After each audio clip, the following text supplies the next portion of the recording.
اس دوران ہم آپ کو ایک بار پھر تازہ ترین خبر یہ ریپیٹ کر دیں کہ وہ انسانی ہمدردی کے اعتبار سے اور یہ اس میسج کو لے کے غزہ پہنچنے والا سمندری کشتیوں کا یہ قافلہ جو کہ تقریباً 50 کے زائد کشتیوں پر مشتمل ہے، جس کا عنوان سمود فلوٹیلا دیا گیا، جو کہ غزہ کی جانب روانہ ہوا تھا۔ جب غزہ کے قریب پہنچا ہے تو گلوبل سمود فلوٹیلا کو اسرائیل کے بہترین جنگی جہازوں نے گھیر لیا ہے اور اس کے ایک جہاز کے اراکین کی باقاعدہ گرفتاری کی بھی اطلاعات ہیں۔ اور آپ یاد رکھیے کہ ظاہر ہے یہ سب کچھ، اور آپ جو بالکل تازہ ترین مناظر بھی دیکھ رہے ہیں، چونکہ جہازوں کا پورا قافلہ ہے تو جس ایک جہاز سے لائیو ٹرانسمیشن ابھی ٹرانسمٹ ہو رہی ہے، یہ آپ اس کے مناظر دیکھ رہے ہیں۔ اور ظاہر ہے ساری کی ساری صورتحال میں یہ بات ہم نہیں بھلا سکتے کہ ایک ایسے موقع پر ہو رہا ہے جب 2 سال بعد 7 اکتوبر کو یہ معاملہ شروع ہوا تو 2 سال اب ہو چلے ہیں، اور اس کے بعد پہلی مرتبہ کوئی ایک باقاعدہ ایک ٹھوس، وہ کتنا صحیح ہے یا غلط ہے، کارگر ہے یعنی وہ تو الگ بحث ہے، لیکن پہلا ٹھوس ایک امن منصوبہ 20 نکاتی امن منصوبہ زیر بحث ہے، اور اس دوران ایک یہ نئی ڈیولپمنٹ ہے۔ جناب احمد حسن عربی بھی ہمارے ساتھ موجود، of course foreign affairs expert. Sir thank you very much for your time. Ahmed sahab, ابھی جو مناظر دیکھ رہے ہیں سمود فلوٹیلا کو، میں at the cost of sounding redundant میں کہہ رہا ہوں کہ ظاہر ہے اس میں کوئی ٹینک نہیں آ رہے، توپ نہیں آ رہے، جنگی لوگ نہیں آ رہے، کوئی وانٹڈ لوگ نہیں آ رہے، حماس کے لوگ نہیں آ رہے، کوئی ایسا بندہ نہیں آ رہا جس کو اسرائیل دہشت گرد سمجھتا ہو، لیکن وہاں بھی یہ معاملہ ہے۔ انہوں نے کانفیڈنس بلڈنگ میجر کا ایک بھی کام نہیں کیا اسرائیل نے، کہ یعنی اس معاہدے کے بعد سے، معاہدے کے اناؤنسمنٹ کے بعد سے لے کے اب تک بھی کتنے بندے شہید ہو چکے ہیں، یعنی کہ انہوں نے بمباری بھی نہیں روکی، کچھ بھی نہیں کیا۔ یہ سارے کا سارا معاملہ آپ کو یہ اگلے، ابھی تو ہم لانگ ٹرم میں نہیں، چونکہ تو ڈیولپنگ سٹوری ہے، یہ اگلے 3 4 5 دنوں میں آپ کو کہاں جاتا نظر آتا ہے اس کانٹیکس میں کہ جب ڈونلڈ ٹرمپ بھی کہہ چکے ہیں، اس معاہدے میں بھی لکھا ہے کہ اسرائیل جیسے ہی مان جائے گا 72 گھنٹے کے اندر یرغمالی واپس ہوں گے، تو اس کو تو مانے میں 24 گھنٹے ہو گئے نا۔ اور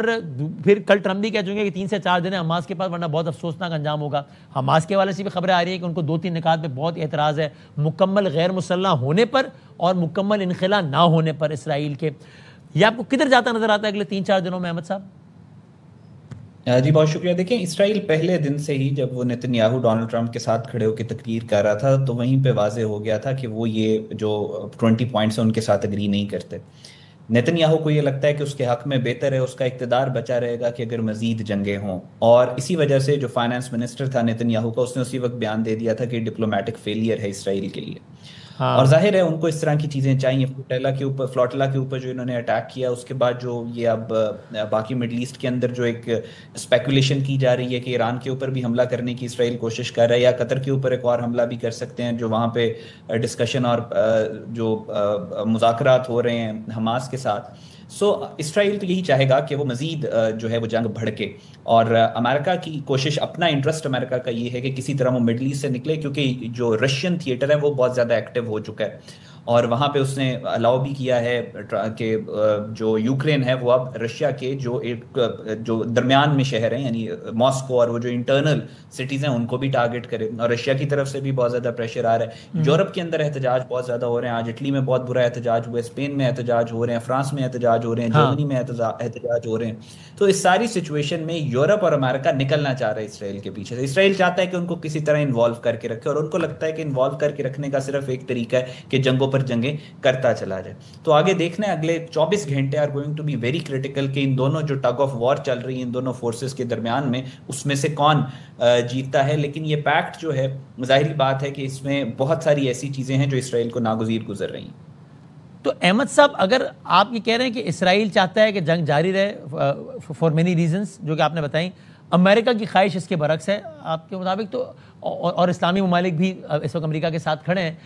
اس معاملے پہ، تو پھر اگر اب بھی یہ سب کنونس نہیں کر سکتے اسرائیل کو روکنے پہ، تو پھر بھی لائک اٹ اور ناٹ ہمیں بات ماننی پڑے گی نا کہ پھر ایک نیتن یاہو یا ایک اسرائیل پھر پوری دنیا پہ بھاری ہے جی، چونکہ ٹرمپ، تمام مسلم طاقتیں، سب کی خواہش ایک طرف ہے، اس کی ایک طرف پھر بھی نہیں روک پا رہے، تو پھر تو مطلب پھر کیا ہے، پھر پیچھے کیا رہ گیا وہ اگر اتنا طاقتور ہے تو؟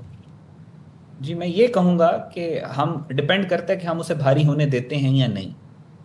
دیکھیں طاقت کا ایک اصول ہوتا ہے کہ power lies where you think it لائز۔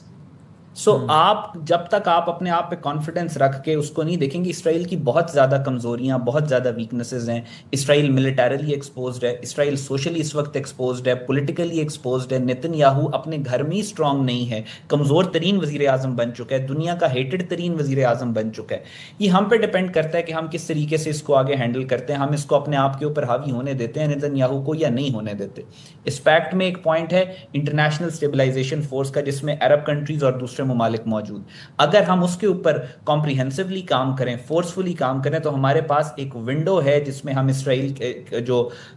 Genocide ہے غازہ کے اوپر، اس کو روک بھی سکتے ہیں اور ہم میک شور کر سکتے ہیں کہ اسرائیل دوبارہ غازہ کے اوپر اٹیک نہ کرے. پیکٹس جو ہوتے ہیں اس میں دونوں پارٹیز کمپرومائز کرتی ہیں. ڈیپینڈ کرتا ہے پارٹیز کے اوپر کہ وہ پیکٹ کو اپنے فائدے کے لیے، اپنے انٹرسٹ کے لیے کیسے مولڈ کرتے ہیں. وہ بال ہمارے کورٹ میں ہے، ہمیں ڈیسائیڈ کرنا ہے کہ ہم نے آگے کیا کرنا ہے. سو یہ بتائیں قمر چیمہ صاحب،